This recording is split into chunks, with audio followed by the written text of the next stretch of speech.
پریز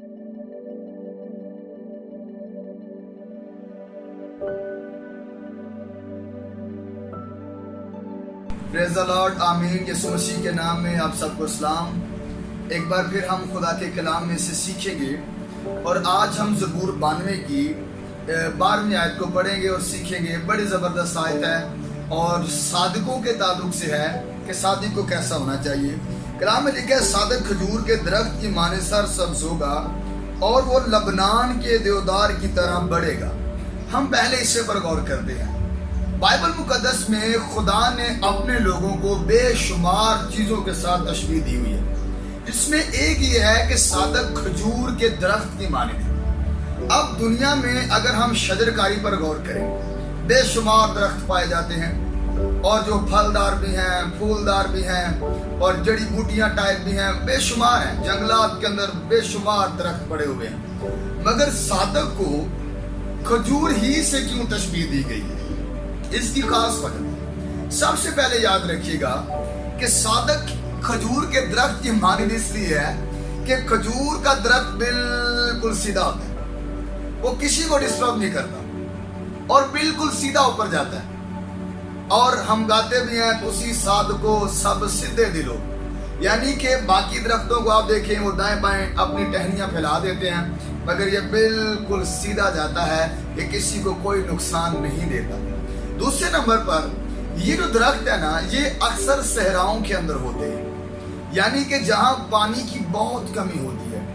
جو صحراؤں کے اندر سفر کرتے ہیں نا، وہ جب سفر کرتے ہیں انہیں پیاس لگتی ہے، تو وہ جیسے ہی کھجور کا درخت دیکھتے ہیں ان میں شادمانی آ جاتی ہے کہ ان کو پتہ ہے کیونکہ کھجور کے درخت کے نیچے پانی ملے گا اور اوپر اس کے خوراک ملے گی۔ اور آپ کو ایک خاص بات بتانا چاہتا ہوں، باقی جو درخت ہوتے ہیں ان کی ہر ٹہنی پر جو ہے وہ خوراک شاخ لگی ہوتی ہے، اور خوراک لگی ہوتی ہے نیچے والی بھی اوپر والی، مگر کھجور کے درخت کو اینڈ پہ جا کے پھل لگتا ہے۔ آخر میں خدا آپ کو دیکھ رہا ہوتا ہے کہ پھل کب اس کو دینا ہے، کب اس کو میں نے استعمال کرنا ہے۔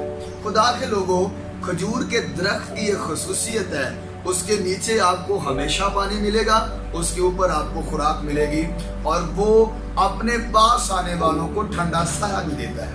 مگر آج کے دور میں کیا ایک صادق جو ہے اس طرح بننے کی کوشش کرتا ہے کہ وہ بالکل سیدھا ہو اور کسی شخصیت کو اس میں سے کوئی پرابلم نہ ہو؟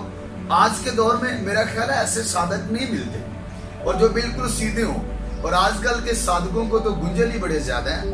دوسرے نمبر پر صادقوں کے پاس کیا زندگی کا پانی ہے؟ کیا زندگی کی روٹی ہے جو ویرانوں کے اندر کام کریں؟ یہ وہ درخت ہے جو ویرانوں میں لگا ہوتا ہے، صحراؤں کے اندر جہاں زندگی کا دور دور تک تصور نہیں ہوتا۔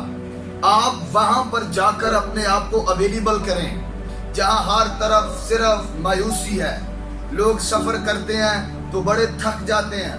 آؤ اس جگہ جا کر اپنے آپ کو قائم کریں، تاکہ کوئی ہارا ہوا، تھکا ہوا، گناہگار، بدکار آپ کو دیکھے تو پتہ چل جائے کہ اس بندے سے مجھے پانی بھی مل جائے گا اور میری روحانی پیاس بھی بجھ جائے گی، مجھے کھانا بھی مل جائے گا، میری روحانی بھوک بھی مٹ جائے گی۔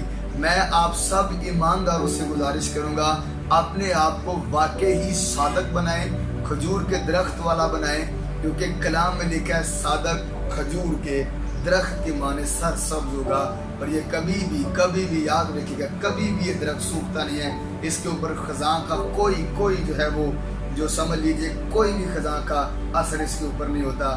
میں آپ کو بتانا چاہتا ہوں کہ آپ کے اوپر مسائل بھی آ سکتے ہیں، تنگیاں بھی آ سکتی ہیں۔ کلام میں لکھا ہے صادقوں کے دکھ بہت ہیں، پریشانیاں بھی آئیں گی، بڑے سارے معاملات آئیں گے، مگر آپ نے ہمیشہ ہرا بھرا رہنا ہے، کیونکہ آپ اس خدا کو مانتے ہیں جس کے بارے میں لکھا ہے کہ یسوع کا لاج بلکہ اب تک یکساں ہے، تو ہماری طبیعت بھی ہمیشہ کے لیے یکساں ہونی چاہیے۔ خدا آپ سب کو اس کلام کے وسیلہ سے برکت دے، آمین۔ تک ہمارا چینل سبسکرائب نہیں کیا تو ابھی سبسکرائب کریں اور بیل آئیکن کو کلک کر کے ہماری لیٹسٹ ویڈیوز کے بارے میں اپڈیٹ جانیں۔